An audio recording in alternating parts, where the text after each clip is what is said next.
안녕하세요. 엘리후는 2차 변론에서 욥의 모순을 입증하고 그를 정죄하는 데 많은 부분을 할애합니다. 오늘 본문은 욥기 34장 21절에서 37절입니다. 21절 그분의 눈이 사람의 행위를 지켜보시고 하는 일마다 일일이 살펴보십니다. 이 문장을 직역하면 하나님의 눈이 사람의 길 위에 있기 때문에입니다. 하나님께서 사람의 모든 걸음을 빠짐없이 지켜보고 계시기 때문에 하나님은 결코 불공정함 없이 공의롭게 판단하신다는 의미입니다. 22절 거기에는 악을 행하는 사람이 숨을 만한 어둠도 죽음의 그림자도 없습니다. 악을 행한 자는 자신의 범죄 사실을 감추기 위해서 어둠이나 그늘에 숨기를 원하죠. 여기서 숨을 만한 어둠과 죽음의 그림자는 욥기에서 모두 3번 더 나오는데 모두 하나님과 적대적인 영역을 뜻합니다. 23절 하나님께서는 다른 권리를 주지 않으셨습니다. 그저 하나님의 심판으로 들어가야 할 뿐입니다. 이 구절은 해석이 다양합니다. 개역개정과 우리말 성경만 봐도 완전히 다른 의미입니다. 새 번역은 사람이 언제 하나님 앞으로 심판을 받으러 가게 되는지 그 시간을 하나님은 특별히 정해주지 않으십니다. 쉬운 성경은 하나님은 사람을 심판하시기 위해 조사하실 필요도 없습니다. 24절과 연결이 되도록 해석하는 것이 가장 좋은 해석이라고 본다면 하나님은 심판하시기 위해 특별히 조사할 필요가 없다. 이것이 문맥에 가장 자연스러운 것 같습니다. 24절 그분은 세력가들을 수도 없이 산산조각 내시고 그들 대신 다른 사람들을 그 자리에 세우십니다. 세력가라는 단어는 광풍이라고도 번역되는 단어입니다. 집과 나무를 쓰러뜨리는 광풍과도 같이 강한 힘을 지닌 자들을 가리킵니다. 이처럼 세력가를 산산조각 내신다는 것은 아무 근거도 없이 마음대로 심판하신다는 것이 아닙니다. 하나님이 세력가의 악에 대해 아주 세세히 알고 계시기 때문에 그를 심판하기 위해 특별한 조사를 따로 할 필요가 없다는 뜻입니다. 하나님의 전지하심에 대해 말하면서 욥이 과거 세력가였으나 하루아침에 망한 것은 하나님이 그의 행위를 아시고 심판하셨기 때문이라는 것입니다. 25절 그분이 그들의 행위를 아시기 때문에 밤중에 그들을 엎어 멸망하게 하시는 것입니다. 밤중이라는 것은 심판의 급작성을 말하고 있습니다. 갑작스런 재앙으로 인해 가족과 재산을 모두 잃고 건강까지 나빠져 극심한 고통 가운데 있는 욥의 상황을 반영하기 위한 의도입니다.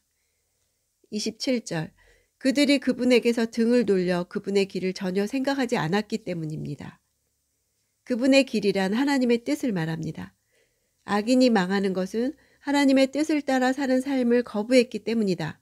전혀라고 번역된 단어는 히브리어에서 가장 강한 의미의 부정어입니다. 29절 그러나 그분이 잠잠히 계신다 해도 누가 문제 삼겠습니까? 그분이 그 얼굴을 가리신다면 누가 그분을 뵙겠습니까? 어떤 민족이든 어떤 사람이든 마찬가지입니다. 얼굴을 가리신다는 것은 교제의 단절과 도움의 요청을 묵살하고 거부하는 것을 의미합니다. 31절 32절 사람이 하나님께 내가 벌을 받았습니다. 더는 죄를 짓지 않겠습니다. 그러니 내가 보지 못하는 것을 가르쳐 주십시오. 내가 잘못했다면 다시는 그러지 않겠습니다. 라고 말씀드린 적이 있습니까? 사람이라고 주어를 불특정 다수의 사람, 즉 부정대명사로 썼지만 실은 욥을 겨냥한 말입니다. 욥을 하나님의 징계를 받고도 끝까지 회개하지 않는 악인의 범주에 넣는 것입니다. 수사 의문문을 써서 그렇게 회개해야 하는데 사람이 그런 적이 있느냐? 없다는 것입니다. 33절 당신이 반대한다고 해서 그분이 당신 생각대로 갚아주시겠습니까? 내가 아니라 당신이 선택할 일입니다. 그러니 당신이 아는 것을 말해보십시오. 이 구절도 번역상 많은 혼란이 따릅니다. 새 번역은 어른은 하나님이 하시는 것을 반대하시면서도 어른께서 원하시는 것을 하나님이 해주실 것이라고 기대하십니까? 물론 결정은 어른께서 하실 일이고 내가 할 일이 아니지만 지금 생각하고 계신 것을 말씀해 주시기 바랍니다. 쉬운 성경은 당신이 죄를 인정하지 않기 때문에 하나님께서 당신 뜻대로 움직이실 거라 생각하십니까? 이것은 당신이 결정할 일입니다. 그러니 답할 말이 있다면 해보십시오. 이렇게 번역이 나뉘는 것은 문장을 어디에서 분할하느냐에 따라 의미가 달라지기 때문입니다. 문법적으로는 다 가능합니다. 어떻든 엘리후가 하나님은 욥의 생각이나 말에 따라 흔들리는 분이 아니시며 당신의 절대 주권에 근거해서 모든 것을 결정하며 시행하시는 분이라는 사실을 욥에게 말하며 욥의 결단을 촉구하는 말로 이해할 수 있습니다. 욥이 스스로 회개하는 것만이 문제 해결의 열쇠이며 이 점에 있어서 엘리후는 더 이상 할 일이 없다는 뜻입니다. 34절 지각 있는 사람이라면 내게 말할 것입니다. 지혜 있는 사람이라면 내 말을 들을 것입니다. 33절 끝에서 엘리후는 잠시 멈추고 욥이 어떻게 반응하는지 본 것 같습니다. 욥이 설득되지 않는 것 같자 이제 그 자리에 모인 사람들을 보며 말하는 것입니다. 35절 욥이 무식하게 말을 하니 그 말에는 지혜가 없다고 말입니다. 이것이 엘리후가 내린 결론입니다. 37절 그는 죄를 짓고 거기에다 반역까지 했습니다. 우리 가운데서 박수를 치고 하나님을 대적하는 말들을 자꾸 하고 있습니다. 우리 가운데서 박수를 친다는 것은 공공연하게 우리를 조롱하다라는 뜻의 관용어입니다. 욥은 지금 명백한 고난에 처해 있기 때문에 회개를 강요받고 있습니다. 회개하지 않으니 지혜가 없다고 결론이 내려집니다. 욥은 자신이 옳다고 외치는 것이 아니라 나에게 일어나는 일에 대해 하나님의 답을 듣고 싶다고 하는 것입니다.